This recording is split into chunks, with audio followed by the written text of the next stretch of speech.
విద్యార్థుల భవిష్యత్తుతో విద్యాశాఖ మంత్రి నారా లోకేష్ చెలగాటమాడొద్దని ఏఐఎస్ఎఫ్ జిల్లా ప్రధాన కార్యదర్శి గుల్లాయి స్వామి తెలిపారు. అనంతపురం నగరంలోని కలెక్టర్ ఆఫీసు వద్ద మంగళవారం ఉదయం 11:20 సమయంలో ఆందోళన కార్యక్రమం నిర్వహించారు. ఈ సందర్భంగా వారు మాట్లాడుతూ ఫీజు రియంబర్స్మెంట్ 6,400 కోట్లకు పైగా బకాయిలు వెంటనే విడుదల చేయాలని ప్రభుత్వాన్ని డిమాండ్ చేశారు. ఈ నేపథ్యంలో భాగంగా అనంతపురం నగరంలో మూతపడ్డ ఎస్సీ హాస్టళ్లు తిరిగి ప్రారంభించారు. రాష్ట్ర సమితి పిలుపు మేరకు విద్యారంగ సమస్యలు పరిష్కరించాలని కలెక్టరేట్ కార్యాలయం వద్ద ఆందోళన కార్యక్రమాల్లో భాగంగా అనంతపురం నగరంలో ఏఐఎస్ఎఫ్ ఆధ్వర్యంలో కలెక్టరేట్ కార్యాలయం వద్ద అర్ధనగ్న ప్రదర్శన వినూత్న కార్యక్రమం చేపట్టడం జరిగింది. ఈరోజు ప్రధానంగా రాష్ట్ర వ్యాప్తంగా అధికారంలోకి రాకముందు నారా లోకేష్ గారు ఇంటింటా తిరుగుతూ ఊరూరా తిరుగుతూ యువగలం పాదయాత్రలో జగన్మోహన్ రెడ్డి ప్రభుత్వం విద్యార్థులు మోసం చేసింది. మన ప్రభుత్వం అధికారంలోకి వస్తేనే రాష్ట్ర వ్యాప్తంగా పెండింగ్లో ఉన్నటువంటి ఫీజు రియంబర్స్మెంట్ బకాయిలు విడుదల చేస్తామని హామీ ఇచ్చారు. ఇవాళ అధికారంలోకి వచ్చి 2 సంవత్సరాల పై గడుస్తూ ఉన్నా కూడా కేవలం తూతూ మంత్రంగా 200 కోట్లు 300 కోట్లు విడుదల చేసి అవి గాలికి వదిలేశారు.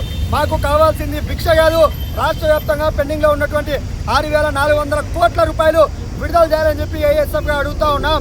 ఇదే ఈరోజు రాష్ట్ర వ్యాప్తంగా ప్రభుత్వ BC SC ST minority hostel సంక్షేమ హాస్టల్లో చదువుకున్నటువంటి విద్యార్థులు ఒకవైపు రాష్ట్ర ప్రభుత్వం ఏమో మెను ఏమో చార్టెడ్ పెంచింది, కానీ పెరిగిన ధరలకు అనుగుణంగా మెస్ ఛార్జీలు ఏమాత్రం కూడా పెంచలేదు.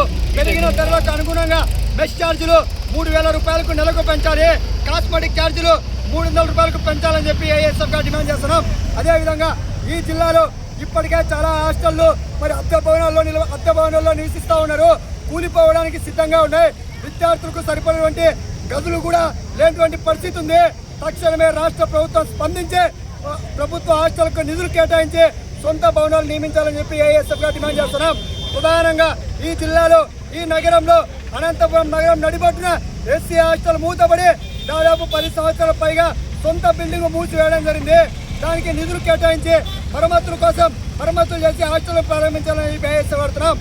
ప్రధానంగా ఈ రాష్ట్రంలో మరో షాడో ముఖ్యమంత్రిగా వ్యవహరిస్తున్నటువంటి నారా లోకేష్ గారు మీరు విద్యాశాఖ మంత్రిగా విధులు నిర్వహిస్తూ ఉన్నారా, లేదంటే పర్యాటక శాఖ మంత్రిగా విధులు నిర్వహిస్తూ ఉన్నారా? ఏ రోజు చూసా కూడా నేను ఆ దేశానికి వెళ్ళాను, కంపెనీలు తెచ్చాను, ఇవి ఈ రాష్ట్రాన్ని అభివృద్ధి చేస్తూ ఉంటారు. మీరు తెచ్చినటువంటి కంపెనీలు ఎవరికి ఉపయోగమో? ఇక్కడ బీటెక్లు కంప్లీట్ చేసుకొని డిగ్రీలు పూర్తి చేసుకొని పీజీలు పూర్తి చేసుకొని మీ రాష్ట్ర ప్రభుత్వం ఫీజు రియంబర్స్మెంట్ అందక సర్టిఫికెట్ లేక ఉద్యోగాలు వచ్చినా కూడా అక్కడ జాయిన్ కాలేటువంటి దౌర్భాగ్యమైనటువంటి పరిస్థితి ఈ రాష్ట్రంలో నెలకొంది. తక్షణమే విద్యాశాఖ మంత్రి నారా లోకేష్ గారు రాజీనామా చేయాలని చెప్పి ఏఎస్ఎఫ్గా డిమాండ్ చేస్తున్నాం.